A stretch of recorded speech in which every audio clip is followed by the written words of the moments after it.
Okay, let's start with that formulation of linear programming problem. So, whenever we deal with OR, the basic thing is the linear programming. And whenever we are encountered with a problem, first we need to represent the problem in mathematical form. Actually, means whenever we are getting the problem, that would not be in a mathematical form, and if we have to make its a mathematical model, that's known as a formulation, a very basic and quite vital step just to start your OR. Let's understand first what is objective function here. Just see z is equal to x1 plus x2 I have written, and this is the objective function. What is the objective in the operation research? Suppose we need the maximum value of z. Now you can guess, means randomly, what could be the maximum value of z. Obviously it depends on x1 and x2. If we take larger values of x1, larger values of x2, we will get a larger value of z.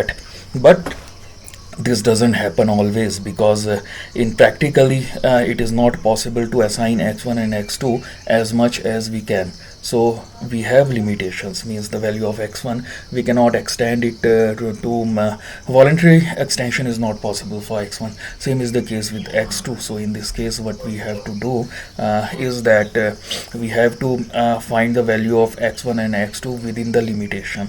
I repeat what I am saying, that within the limitation we have the limitation. Otherwise we would have opted x1 infinity, x2 infinity, and our z would have rise to infinity. So we would have got infinite value of z, because we are interested to get the maximum value of z. But there are limitation. What are the limitation? Let's see. Complete model, it looks like this. Maximize z is equal to x1 plus x2. We have to maximize z. Mind it, I have explained that the z is a objective function. In real life problem it may be like profit. We have to maximize the profit of the company, and that profit is dependent on x1 and x2. So what are the limitation on x1 and x2? Values of x1 and x2 are always subject to some constraints. These are known as constraints. So we have to get the maximum values of x1 and x2 out of these two constraints. Means we have to satisfy the constraints also. By violating the constraints we cannot find the value of x1 and x2. So this is the model. Now how to formulate? Here we are interested with the formulation. Let's see what can we do. Formulation of LPV. What is the formulation? See, if we pay attention, we can see that the problems are obtained from real world. So obviously our problems are in the real world. We are not manipulating a problem, and to present them mathematically we have to present the problem mathematically at first, so that we will have variables, we will have objective functions, and we will have constraints. We have the constraint, objective function, and variables, and we have to represent them in a mathematical form. That is known as the formulation of linear programming problem.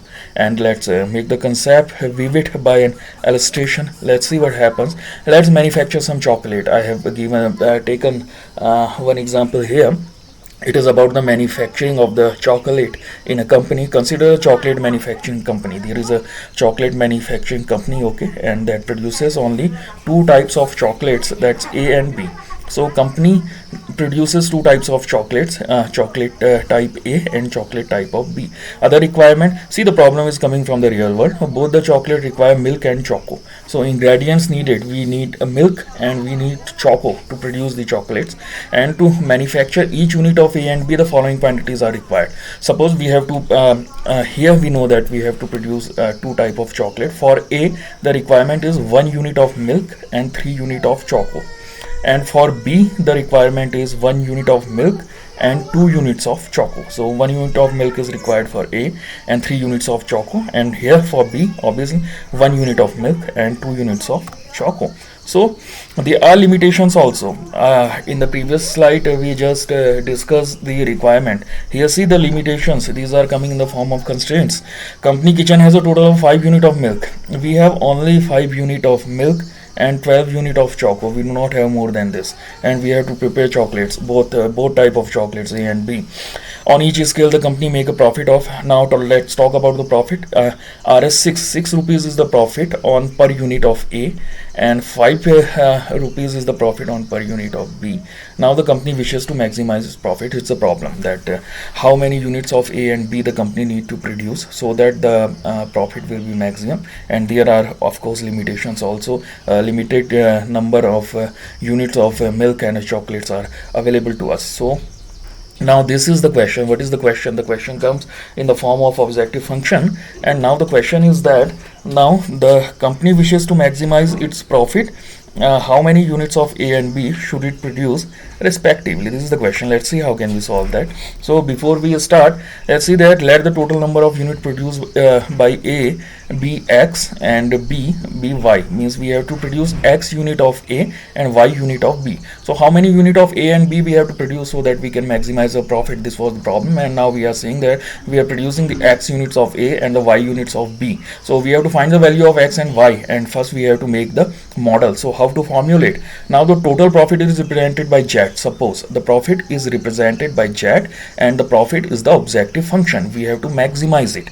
Now see, our objective function is maximize Z. We have to maximize the profit, which is equal to 6x plus 5y, because 1 unit of means if x is equal to 1 unit of A type of chocolate gives a profit of rupees 6, and same B type of chocolate gives the profit of rupees 5. So we will get the profit in this proportion, 6x plus 5y. Now value of x and y we have to find, so that the Z, our objective function, it would be maximum. Let's formulate constraints. Now we have the constraints also. What I told you earlier, that we cannot take x and y as much as we can, so that the Z would have larger values or it would increase, but we are not free to choose the values of x and y. Obviously there are constraints and we have to follow those constraints also. Here we have to formulate the constraints. The constraints comes from the limitations. Limitation of the resources. Resources are always limited, so we will have the limited resources. We have to work within the limited resources.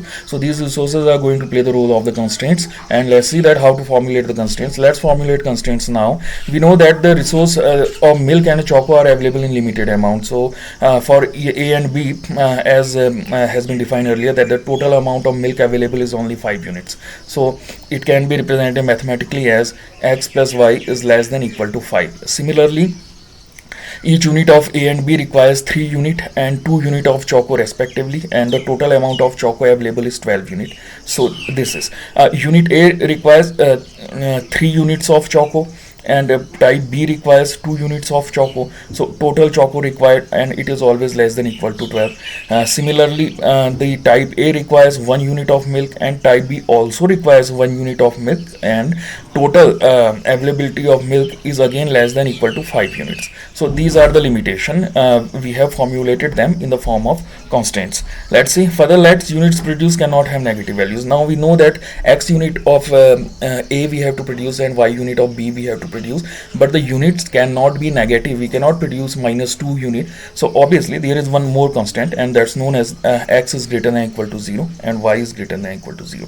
So if we include objective function we have defined, limitation we have formulated, and let's take all these things together just to make the formulation. So this is the complete formulation of linear programming. We have to maximize Z is equal to 6x plus 5y, and subject to constraints. We have the constraints x plus y is less than equal to 5, 3x plus 2y is less than equal to 12, and variables x and y, they are greater than equal to 0. So this is the complete formulation, and using this you have to take 2 or 3 examples to formulate them mathematically. Once we are able to formulate, then we will go to the next step, which is the solution of the linear